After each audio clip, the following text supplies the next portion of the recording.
Just wanted to address a couple things that I was thinking about today that I feel are important.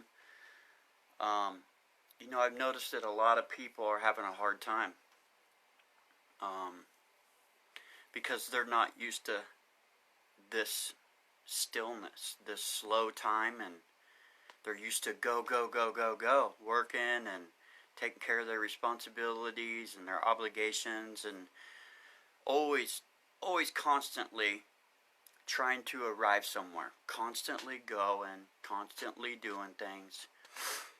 And that's not what I've been practicing, and so I feel bad in a way that I'm not having such a hard time as a lot of the other people that are.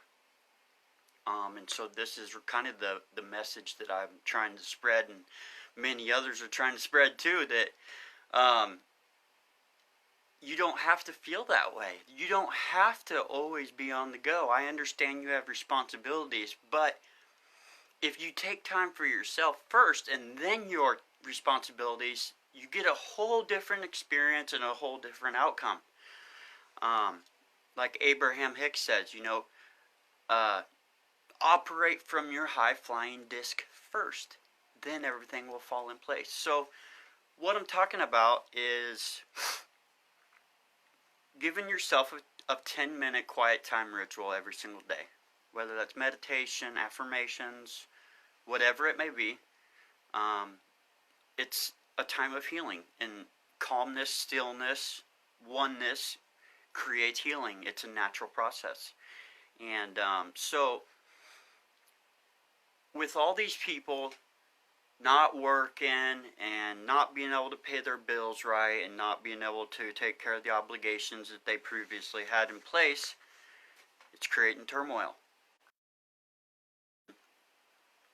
frustration, helplessness. There's going to be a lot of landlords that aren't going to be getting paid rent. You already know what the food stores look like. There's stickers everywhere, stand 6 feet away from each other, social distancing. It's different, I get that. But the reason why so many people are having a hard time with it is because they don't practice identifying with the inner self. They identify with their job. They identify with being a soccer mom. They identify with their schedule. They identify with paying bills. They identify with all of this external stuff that creates their life for them and how they feel. And so when this is gone, when your car is gone, when your job is gone, when paying the bills is gone, when your schedule is gone, and you're left with nothing but yourself, and you're not happy, you're doing something wrong.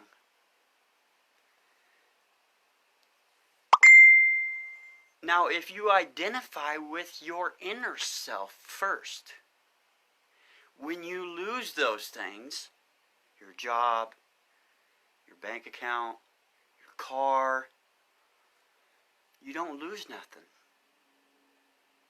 It's just material items that mean nothing, and you're able to prosper. You continue when you identify with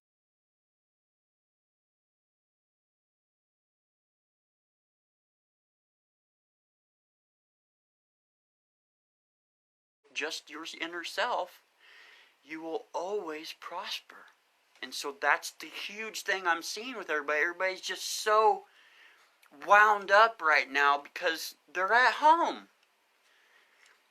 They're not working. I get it. There's a little bit of a lack of sense of accomplishment in the material world. It's nice to have a duty. I know. I get that.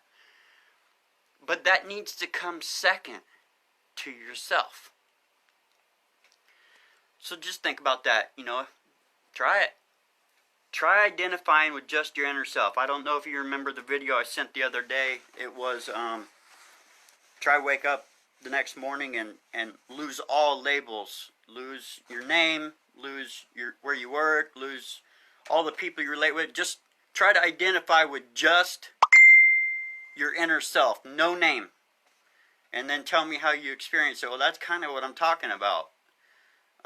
So if you can identify with yourself that first, everything else will follow, will fall right into place just for you, because nothing's wrong. Everything's perfect. Anyways, that's the message I